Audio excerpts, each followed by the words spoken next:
के माध्यम से आपको बहुत ही महत्वपूर्ण जानकारी देने जा रहा हूं। जो लोग भी नहीं जानते हैं कि हम जो है जीडीएस में वर्क करते हैं, उन्हें मैं एक चीज़ आश्वस्त करने जा रहा हूं कि मैं खुद भी जो है जीडीएस बीपीएम पद पे कार्य कर रहा हूं। लगभग 4 वर्षों से काम कर रहा हूं। इस वर्ष जो है डिपार्टमेंटल एग्ज़ाम भी दिए हैं, रिजल्ट का वेट कर रहे हैं। उम्मीद है कि इस वर्ष प्रमोशन भी हो जाए। तो एक्सपीरियंस शेयर करेंगे कि अनुभव क्या है, किस प्रकार से ट्रेगर टारगेट प्रेशर वगैरह बेनिफिट्स क्या है, नुकसान क्या है, ये पूरी तरह से हम आपको इस वीडियो के माध्यम से एक्सप्लेन करने जा रहे हैं और रियलिटी बताएंगे। देखिए 2022 में लगभग जो है 95% मेरा था। 2022 में जो है ज्वाइनिंग हुआ, दूसरी जगह हुआ था। अब तो होम सर्कल आ गए हैं, घर से मात्र 6-7 किलोमीटर डिस्टेंस पे है, तो कोई इशू वगैरह नहीं है। देखिए ये जॉब पूरी तरह से रूरल लोगों के लिए है। अगर घर के नज़दीक आप आ जाते हैं तो कोई इशू नहीं है। अब जो है ट्रांसफ़र जो है मात्र 2 वर्षों में हो जाता है। तो 2022 में जब ज्वाइनिंग किए थे तो उस समय जो है टारगेट वगैरह का उतना कोई प्रेशर वगैरह नहीं था। 2023 में भी उतना नहीं था, 2024 में भी नहीं। 25 में जो है टारगेट 325 का था टारगेट, और इस वर्ष जो है 550 का हो गया। लगभग जो है 45 से 50 खाता पर मंथ अब आपको देना है। वो किसी भी तरह दीजिए, जैसे भी दीजिए, अपने रुपया से दीजिए। 5,000 50 खाता खोलने का मतलब है 5,000 रुपया इन्वेस्ट करना हर एक मंथ। अगर 100 रुपया का भी आरडी खोलिएगा तो 5,000 लग जाएगा। और मंथ में 2 बार, एक बार 2 बार आरपीएलआई डे होता है, 11 स्पीड पोस्ट बुक करना है, पार्सल बुक करना है, बहुत सारा प्रेशर है, तामझाम बहुत ज़्यादा है। ये रियलिटी है। धीरे धीरे टारगेट बढ़ रहा है और सब टारगेट जो है बीपीएम पे अप्लीकेबल होता है। जो बीपीएम होते हैं, ब्रांच पोस्ट मास्टर, जैसे हम हैं, ब्रांच पोस्ट ऑफिस के हेड होंगे, तो उन पे जो है टारगेट अप्लीकेबल होता है। और ये रियलिटी है, सच्चाई हम आपको बताने जा रहे हैं। आप टारगेट से पीछे नहीं छुड़वा सकते। और 90% बीओ हम आपको बताने जा रहे हैं कि टारगेट जो है कंप्लीट नहीं हो सकता कस्टमर खोज के। खुद बीपीएम पैसा लगाते हैं और टारगेट को अचीव करते हैं। अगर टारगेट अचीव नहीं करेंगे तो डिस्प्लेसी एक्शन हो जाएगा। बहुत सारा बात है। आज के डेट में एडमिनिस्ट्रेटिव विजिलेंस ग्राउंड पे आपका ट्रांसफ़र हो जाता है, दूसरे डिवीज़न भेज दिया जाएगा। इस तरह का माहौल बन रहा है और डिपार्टमेंट चाहता है कि प्रॉफिट सेंटर जो है डाकघर को बनाए। ये रियलिटी है। टारगेट का बहुत ज़्यादा प्रेशर है बीपीएम पे। और जो सिंगल हैंडेड बीओ होता है, जहाँ डबल हैंडेड बीओ में तो बीपीएम है तो कोई दिक्कत नहीं है, ऑफिस का काम है, टारगेट वगैरह का काम है। लेकिन जो डबल हैंडेड, जो सिंगल हैंडेड बीओ में बीपीएम होंगे, उनको जो है डिलीवरी का भी काम है और टारगेट वगैरह का भी काम है। लेकिन डबल हैंडेड में तो कोई इशू नहीं है, डिलीवरी से एबीपीएम रहता है तो वो हो जाता है, एबीपीएम करते हैं। लेकिन अब जो है, अब इस वर्ष जो है आप देखिएगा 2 मंथ के अंदर बीपीएम जो है सभी बीओ में बीपीएम सिर्फ एक रहेंगे। एबीपीएम को हटा दिया गया है और एबीपीएम जो है सब पोस्ट ऑफिस से डाक का डिलीवरी करेंगे। उनका क्षेत्र का निर्धारण हो जाएगा। एबीपीएम और डाक सेवक के पे किसी भी प्रकार का कोई टारगेट इंप्लीमेंट नहीं होता है, क्योंकि जीडीएस में 3 कैटेगरी होता है, एक बीपीएम, एक एबीपीएम, एक डाक सेवक। तो एबीपीएम डाक सेवक पे किसी भी प्रकार का कोई टारगेट नहीं है। टाइम बाउंड के साथ 4 घंटा 5 घंटा काम करेंगे, छुट्टी है, इस तरह का। इसीलिए हम बोलते हैं कि पहले डाक सेवक का प्रेफरेंस दीजिए, उसके बाद एबीपीएम का दीजिए, उसके बाद बीपीएम का दीजिए, क्योंकि बीपीएम पे बहुत ज़्यादा प्रेशर है। हम खुद भी बीपीएम में समझ सकते हैं। तो ये सब है, बेनिफिट्स है। 20 छुट्टी आपको मिलता है, पेड लीव, 5 इमरजेंसी छुट्टी, इतना है। रिटायरमेंट का तो आप सब लोग नवयुवक हैं, रिटायरमेंट का क्या बेनिफिट है?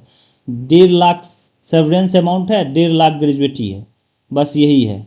50,000 जीआईएस में होगा और एसबीडीएस के नाम पे आपको 300 रुपया एनपीएस लाइट में करता है। 300 रुपया आपका, 300 रुपया उनका। तो ये सब है बेनिफिट्स। एक सर्कल वेलफेयर स्कीम है, उसके अंतर्गत जो है आपका 40 रुपया का मंथ, 480 का सालाना कटेगा, उसका भी कुछ बेनिफिट्स है। मतलब ओवरऑल इतना ही आपको हम बता रहे हैं। जो रियलिटी है, 20 आपको छुट्टी पेड लीव और 5 जो है इमरजेंसी, 25 आपको टोटल मिलेंगे साल में। और सैलरी आपको बीपीएम का अभी फ़िलहाल जो है 19,000 मिलेगा और एबीपीएम और डाक सेवक का काम जो है उसको जो है 16,000 प्लस आपको मिलेगा। और बीपीएम पे टारगेट इंप्लीमेंट होता है तो 5,000 आप समझ लीजिए टारगेट का। अगर आप बीओ में काम नहीं कर रहे हैं तो 5,000 आप समझ लीजिए कि 5,000 का मंथ आपका टारगेट में ही जाना है, 19,000 आपको मिलेगा। इस तरह का है। बहुत सारे भाई लोग के मन में सवाल है कि जीडीएस हम आपको पूरी तरह से क्लियर कर ही दिए हैं। जीडीएस जो है एम्प्लॉय जो है not a central government employ. आप जो है ओनली इंडिया पोस्ट के अंतर्गत काम करते हैं, सेंट्रल गवर्नमेंट के अंदर अधीन है, as a extra departmental agent है, ये पूरी तरह से क्लियरली मेंशन है। और इसका जो है रिटायरमेंट इज 65 ईयर्स होता है। हमने आपको पूरी तरह से क्लियरली मेंशन कर दिया है, क्लियरली आपको बता दिया। तो ये रियलिटी है। लगभग जब आपका 3 वर्ष का सर्विस हो जाता है, जैसे आपका सर्विस काउंट होता है 1 जनवरी से, आप कभी भी ज्वाइन कर लीजिए, कोई इशू नहीं है। लेकिन सर्विस अगर एग्ज़ाम देना है तो उसके लिए 1 जनवरी से काउंट होगा। अगर मान लेते हैं किसी का अगस्त 26 में ज्वाइनिंग है, तो ये अगस्त से लेकर दिसंबर 31 दिसंबर तक उसका सर्विस काउंट नहीं होगा एग्ज़ाम के लिए, उसका सर्विस काउंट होगा 1 जनवरी से। 1 जनवरी से अगले 1 जनवरी तक 1 साल, तो मतलब 3 साल चाहिए। 3 साल जब होगा तब आप एमटीएस पोस्ट के लिए एलिजिबल हैं।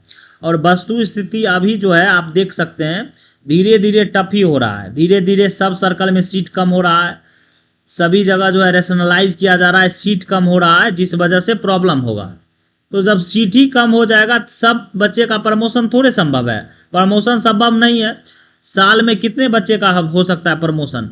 1 साल में मात्र ज़्यादा से ज़्यादा 200 का होगा प्रमोशन, उससे बेसी कहाँ से होने वाला है? हर एक सर्कल में मात्र 200 होगा। वो 200 बहुत ज़्यादा बोल दिया है। एमपी में 17 सीट रहता है, 50 सीट रहता है, झारखंड में 18 सीट रहता है, तो इस प्रकार से तो समझ ही रहे हैं। बिहार में थोड़ा ज़्यादा रहता है, तो घटते बढ़ते रहता है। तो ये लगभग समझ लीजिए 200 आदमी का होता है हर एक साल। तो सबका तो संभव है नहीं, सब में सब तो नए बच्चे आ रहे हैं, हाईली क्वालिफाइड आ रहा है, 98, 99, 100 आ रहा है। इस तरह का वस्तु स्थिति है जो हम आपको पूरी तरह से क्लियर करने जा रहे हैं।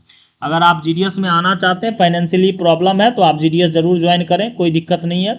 धीरे धीरे एडजस्ट कर जाइएगा, लेकिन टारगेट का वगैरह का जो प्रेशर है वो रियलिटी है, सच्चाई है, हम आपको एक्सपीरियंस शेयर कर रहे हैं। लगभग जो है, अब देखिए हम भी 3.5 साल इसमें जो है बर्बाद किए। अब इस बार एग्जाम दिए, अब क्या होता है क्या नहीं होता है अलग मैटर है, प्रमोशन होता है कि नहीं होता है वो अलग मैटर है, अलग विषय है। लेकिन हमको खुद लगता है कि अगर हम इस प्रोफेशन में नहीं आते तो इससे बेटर में पोजीशन पे रहते। कुछ कुछ गलती हुआ, अब जो हो गया हो गया, वो रियलिटी बात है।